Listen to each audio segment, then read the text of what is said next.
Bismillahirrahmanirrahim. Assalamualaikum warahmatullahi wabarakatuh.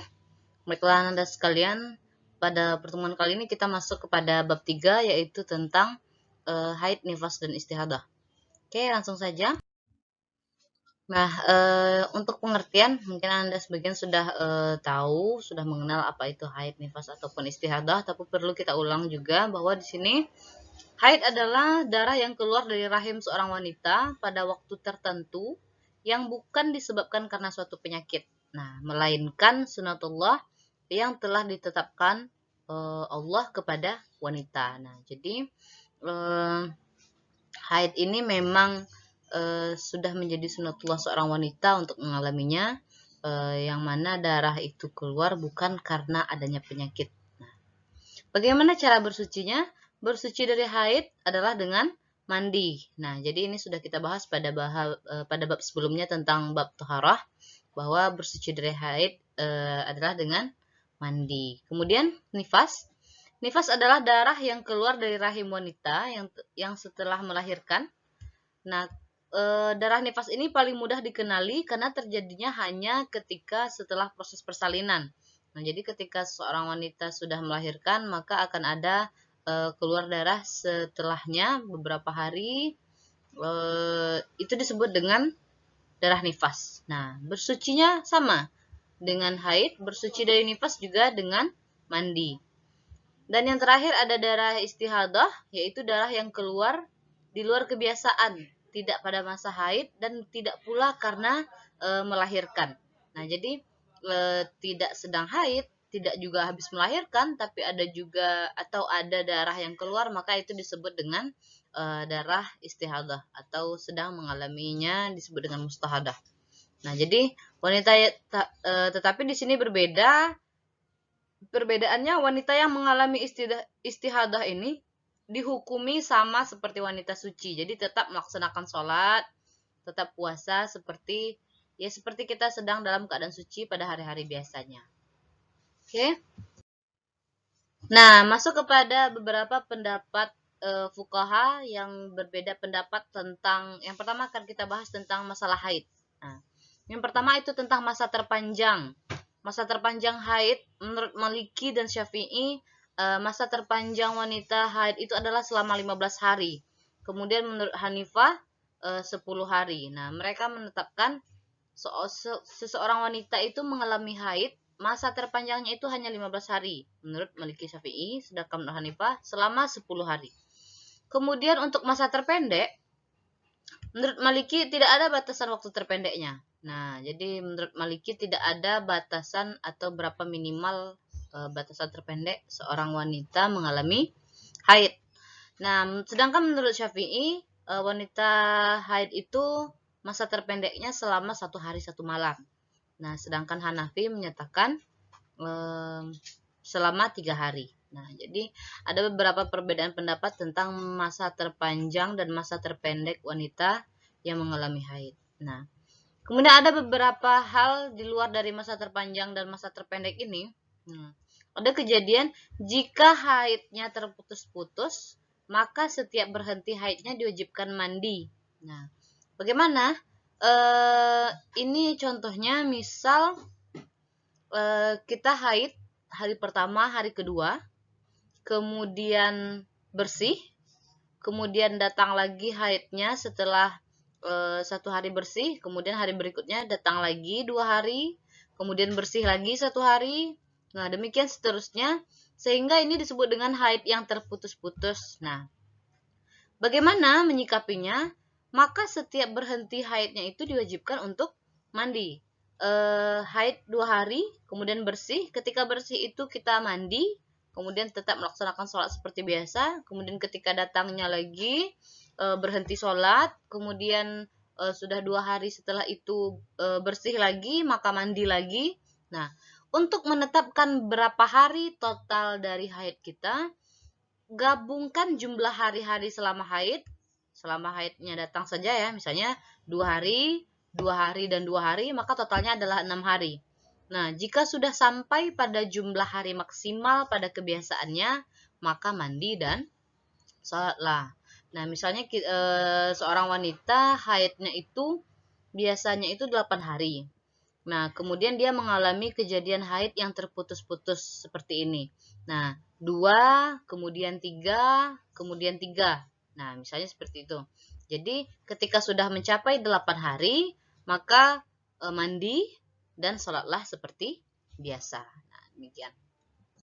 Kemudian untuk hal pelarangan masuk masjid. Nah, menurut Maliki melarang secara mutlak untuk masuk ke masjid bagi yang berjunub atau dalam keadaan tidak suci, haid juga. Nah, sedangkan Syafi'i juga melarang masuk ke masjid kecuali jika hanya lewat dan tidak bermaksud untuk berdiam diri di dalamnya. Nah, berbeda dengan Daud Az-Zahiri ini, dia memperbolehkan semua orang untuk masuk ke masjid, baik dalam keadaan tidak suci ataupun dalam keadaan suci. Nah, jadi di sini ada 3 perbedaan pendapat, yang mana Maliki sangat melarang orang yang tidak suci masuk ke masjid. Kemudian Syafi'i juga melarang dengan syarat atau tapi jika hanya untuk bermaksud lewat maka diperbolehkan, atau dia tidak bermaksud untuk tinggal atau berdiam diri beberapa saat di masjid itu, cuma hanya untuk lewat, maka itu diperbolehkan. Sedangkan Daud Az-Zahiri ini dia memperbolehkan, apakah itu mau duduk, mau apa, mungkin hanya saja dengan syarat noda atau darah haid wanita yang sedang haid itu tidak tertinggal di masjid. Nah, begitu. Nah, kemudian untuk hal menyentuh mushaf, sekelompok ulama menyatakan orang yang berjunub boleh jika hanya sekedar menyentuh. Nah, jadi orang-orang yang dalam keadaan tidak suci ini diperbolehkan jika hanya sekedar menyentuh, tidak membacanya, tidak membawanya, atau ya hal-hal yang lain yang terkait dengan mushaf.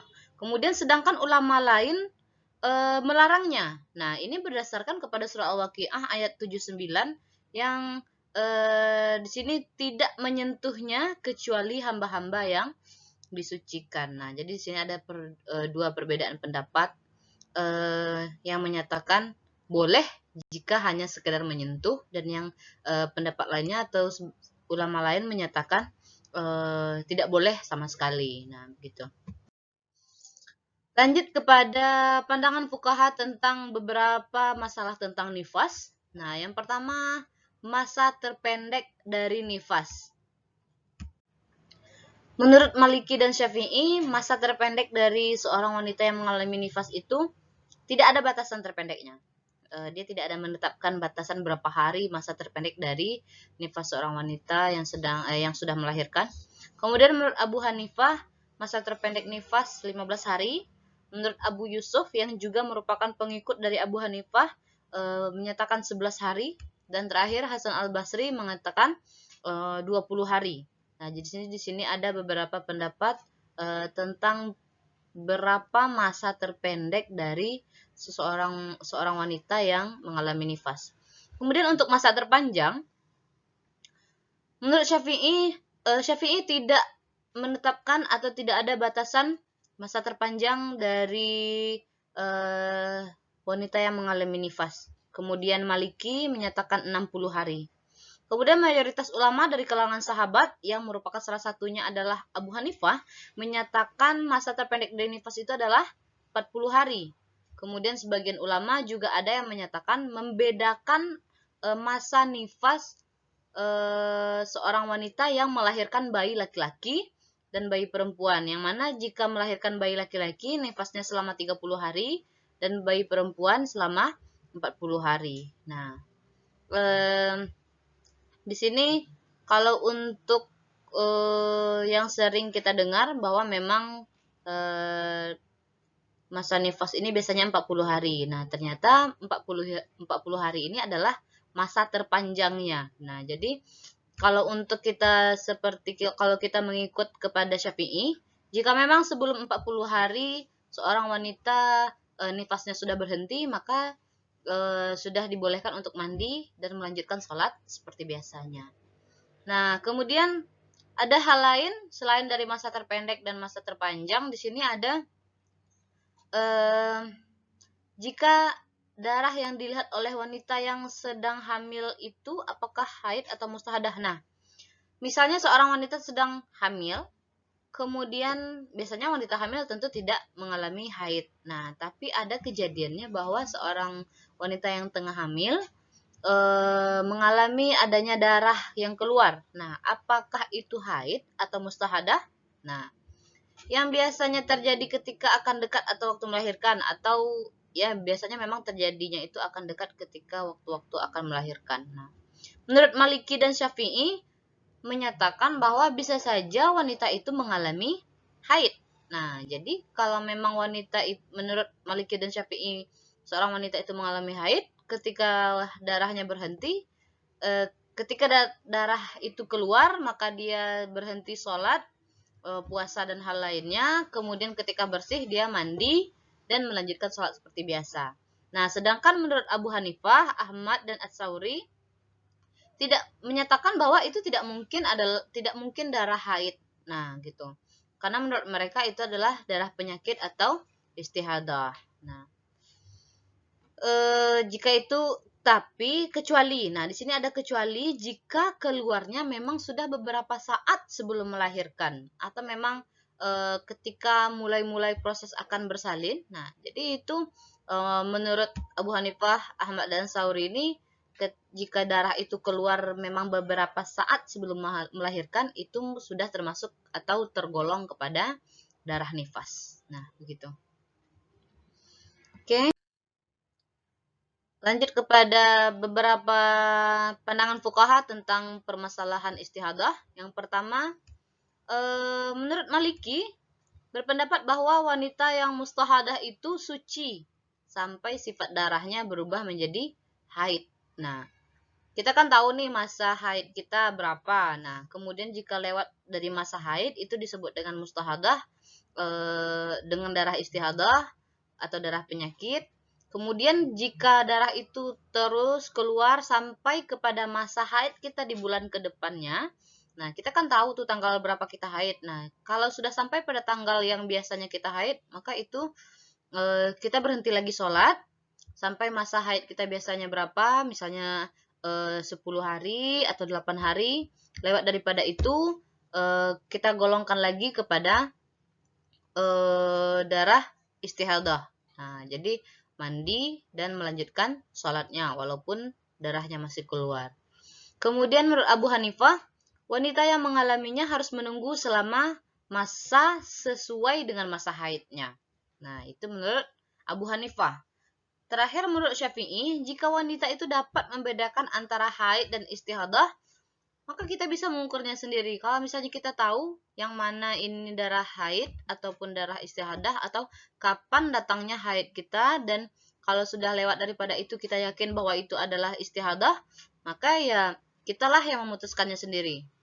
Kapan haid, kapan istihadah. Setelah haid kita mandi, kemudian sholat seperti biasa, dan walaupun ada darah setelah itu kita bisa mengkategorikannya kepada darah istihadah. Nah, begitu. Jadi ada beberapa pendapat ulama tentang darah istihadah ini. Itu yang pertama. Nah, yang kedua ada lagi tentang masih tentang istihadah ini. Menurut Maliki, Syafi'i, dan Hanifah, seseorang yang mustahadah atau sedang mengalami darah istihadah ini mewajibkan wudhu setiap akan sholat. Nah, ini sama seperti keadaannya ketika kita sedang suci, tapi tanpa darah. Nah, jadi di sini ketika ada seorang wanita yang mustahadah atau mengalami keluarnya darah istihadah, kemudian dia tetap melaksanakan sholat, maka diwajibkan wudhu setiap akan sholat. Jadi dihukumi sama dengan wanita yang suci. Kemudian ada lagi ulama lain mengatakan wajib untuk mandi 3 kali sehari. Nah, 3 kali sehari itu kapan? Yang pertama ketika kita akhirkan sholat zuhur ke waktu asyar, kemudian mandi dan menjamakkan sholat. Kemudian mengakhirkan maghrib ke isya, kemudian mandi dan sholatnya juga dijamak. Kemudian bersuci atau mandi juga sebelum subuh. Nah, jadi 3 waktu yang mewajibkan untuk mandi itu ketika akan sholat zuhur, tetapi sholat zuhur ini diakhirkan akan dekat ke waktu asyar. Nah, kemudian mandi dan sholatnya dijamak. Begitu juga dengan maghrib dan isya. Maghribnya diakhirkan mendekati waktu isya, kemudian sholatnya dijamak. Dan sebelum waktu sholat subuh. Nah, begitu. Nah, pendapat yang ketiga, ulama lain mengatakan wanita mustahadah ini wajib mandi setiap akan mengerjakan sholat. Nah, berarti di sini pendapatnya menyatakan bahwa wajib mandi 5 kali sehari. Nah, begitu. Jadi berarti di sini mereka mengatakan bahwa wanita yang sedang mengalami mustahadah itu tidak dihukumi sama dengan wanita yang suci. Nah, begitu. Jadi di sini memang ada beberapa pendapat. Ada yang mengatakan bahwa memang menurut Maliki, Syafi'i, dan Hanifah ini menghukumi wanita yang mustahadah itu sama dengan wanita yang suci, sehingga setiap akan sholatnya cukup berwudu seperti dalam keadaan biasa. Kemudian ada yang mengatakan wajib mandi 3 kali sehari, dan ada lagi yang mengatakan bahwa wajib mandi 5 kali sehari. Nah. Oke, sekian untuk materi kita bab 3 tentang haid dan nifas. Bagi Anda ada yang kurang paham atau kurang mengerti, boleh ditanyakan nanti melalui chat pribadi, atau kita bisa berdiskusi di grup WA kelas Ananda dengan Ibu. Oke, kita tutup bab 3 ini dengan alhamdulillahirabbil alamin. Jika ada salah Ibu mohon maaf. Assalamualaikum warahmatullahi wabarakatuh.